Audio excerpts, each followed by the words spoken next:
Hey, what's up 3Ders? 3D Theory here. In today's video, we're going to be covering several topics, ranging from clicking sounds coming from the Bambu Lab A1's toolhead to my experience using the ComGrow A1 PEI sheet, also an update on the plates and latches I normally print, as well as an Etsy sale. And last but not least, I'll give a small tour of the trains found in Travel Town located in Griffith Park, California. First, let's jump into the fan clicking coming from the toolhead of the Bambu Lab A1. I've had these Bambu Lab A1 3D printers for several months now, and I've been running them non-stop for those several months, with maybe a couple of weeks break in between. At some point during that period of time, I noticed that the toolhead would make clicking noises during the startup phase of a print, almost like as if you were holding a flashcard into a fan. Here, let me show you what I mean.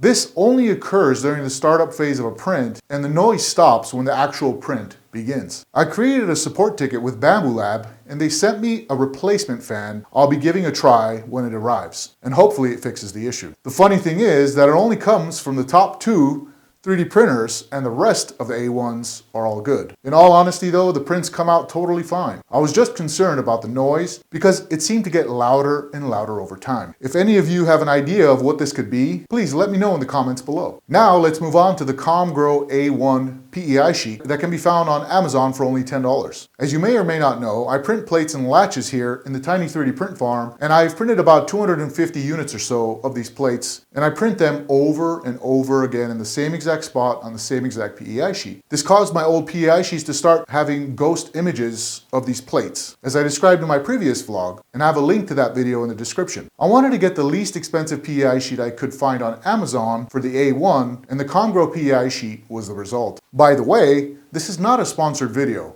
and I bought these PEI sheets myself. So far, they've been pretty good. The first thing I noticed about these PEI sheets is that they felt slightly thinner as I bent and flexed the sheet. But it didn't seem to be a problem at all, and it still performed its job pretty well. As you can see in the following video, my prints came right off the PEI sheet as it cooled. Alright guys, so these just finished up, and these are those ComGrow Bambu Lab A1 plates that are like 10, 11 bucks on Amazon, and I just want to show you how nicely that actually came out. This is my first time actually popping these off. This is my very first print I did with them, and you saw how easily they just popped right off. Wow, that's nice. For 10, 11 bucks for these plates, and I'm referring to the Bambu Lab A1 plates, not these plates, they really worked well. $10 for these is a really good deal. This doesn't sound that amazing until you've seen how stuck they started to get after printing them in the same spot 250 times over and over again, and on the same PEI sheet. People always wonder why the prints stick so well to the PEI sheet, and a lot of people say, hey, why don't you just let it cool down? Well, that's been about 3 days,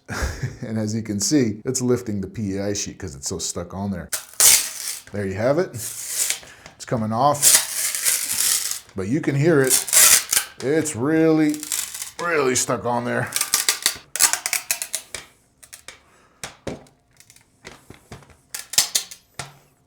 Still stuck on there, guys. There you go. The easy release after cooling was short-lived. Now the prints do stay stuck on the PEI sheet even after it's completely cooled, but not to the extent of the old PEI sheets I was using. Nonetheless, I still think they're worth the price, and I would get them again. While we're on the topic of PEI sheets, I wanted to mention that I print the latches in the same way, in that I printed about 250 in the same place over and over again and on the same PEI sheet, and they too began to stick. However, the strategy I used to fix this issue for the latches was I just resliced the print, push them forward on the PEI sheet a bit so it's using a fresh area, and this worked like a charm. I couldn't do that with the plates I print below because they take up most of the space on the PEI sheet. Therefore, I had to get new ones. Nonetheless, now let's move on to a small update on the plates and latches I usually print here in the tiny 3D print farm. I fulfilled most of the orders for these plates and latches, and now I can give the A1s some time to relax before the next batch comes in. In the meantime, I'm going to clean up this huge pile of empty filament spools, boxes, and bags. I do like to recycle the bubble wrap bags a brand new roll of filament comes with. I use them for wrapping my Etsy products as part of my shipping materials. So let's jump into the next small update. If you've seen my video comparing different CAD software available for 3D modeling, you'll know that I have been wanting to learn more of an engineering-based 3D modeling software like Fusion or SolidWorks. By the way, I put a link to that video in the description below. The software I've been using to 3D model for the past 10 years is Maya, which is usually meant for film. I found a way to make it work for product modeling, but heard from many people in the comments section that using CAD software for these types of projects would be of great benefit for me. So I set out to learn one of those CAD software, and I chose SolidWorks as my first one. I took a class at a local community college and loved SolidWorks. It's honestly a great piece of software and can't wait to use it for some projects. I want to learn Fusion next since it seems to be very similar to SolidWorks. I'll make a video in the near future talking about the key differences between 3D modeling in Maya versus a CAD software like SolidWorks. And boy, do I find it to be really different. So keep an eye out for a comparison video coming soon. Alright, let's move on to the next topic, which is the Etsy shop. I've narrowed my shop down to selling just one item, that is this oh so nostalgic traditional animation desk pen cup. I just got another sale, which makes 2 sales this week, and we're ready to assemble that unit and prepare it for shipping. Once this pen cup is finished printing, I go ahead and take off the supports, assemble the parts,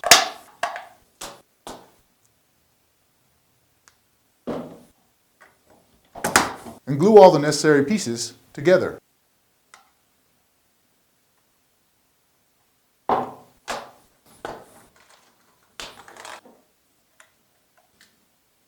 Then I begin the packaging phase where I wrap it in a plastic bag, then in a recycled bubble wrap, securely place the print in the center, throw in a free gift, and continue to assemble the box, stuff it with packaging paper and a thank you letter, then seal up the box. I stick the fragile sticker on there, as well as the packaging slip, and it's ready to ship. I'm hoping to add more products to my Etsy shop in the near future, and also increase my sales to 1 sale per day. That would be amazing. But nonetheless, I'm very thankful for everyone who has supported my Etsy shop so far. Make sure to grab your traditional animation desk pen cup from my Etsy shop linked in the description below. Now, let's jump into some traveling content where I take you on a small tour of the famous travel town located in Griffith Park, California. This is a train museum where they house these sleeping iron giants. Take a look at this video I filmed while I was there. All right, guys, so we are at Travel Town, just checking out all the trains here. It's a nice big canopy with 3 rows of trains that go on. It's really interesting to see these old school trains. I'll give you a little tour around as well and show you some of the other models that there are. So this here is the Mariposa. Very nice looking train. And then just over here we got a couple of more trains. This one seems to be the Charlie Atkins. It's kind of an interesting looking train here. It's got like a nice little cabin area for the driver. California Western right here. And over there, the black one looks to be called the Sharp Fellows. That's pretty cool. And if you've seen in some of my previous videos, down over there is where you would find Walt Disney's train barn. And that's open, I think, every 3rd Sunday of the month. Real magnificent pieces of engineering. And right over here, we've got, I'm not quite sure what it stands for, but AT and SF. Big, bulky train. Let me get around on the other side so the sun's not giving it a backlight. Look at this train here. That is almost dizzying to look at. All the pipes and everything that goes into making a train work. Super interesting. Very nice. This here looks like it belonged to the United States Navy at a certain point. It's like a little crane on a train, a crane train. I like this little thing, probably one of the most. It's like a little truck on the rails. Pretty interesting. Here we got the Southern Pacific 1273 train. That is one neat looking train. They're really interesting to look at up close and just to see everything that goes into it. Makes you wonder how they even came up with this. Look at those springs in there. That's pretty sweet. Let's see if we can get into a cabin of one of these things. Always people in this one, but I know that you have access to this cabin here for the Union Pacific train. So let's give it a look-see. Maybe nobody's in there. Yeah, looks like nobody's in here, but here it is. Got the furnace down there, I'd assume. Whatever this is. Super cool. Got some more levers here. Who knows what they did. Big old engine in there. That was just a small tour of Travel Town, and I like to show these videos as a reminder for me, and for anyone really, to get outside and away from the computer for a little while, to have a healthy balance of screen time. Having worked years professionally as a 3D artist in the film industry, I felt the effects of being behind a computer for too long. And I just like to create little vlogs of my small getaways as a reminder to get away from the computer from time to time and live a healthier lifestyle. Well guys, that about wraps it up here in the tiny 3D print farm of 5 Bambu Lab A1 3D printers. 3D Theory here. As always, until next time, peace, love, and joy.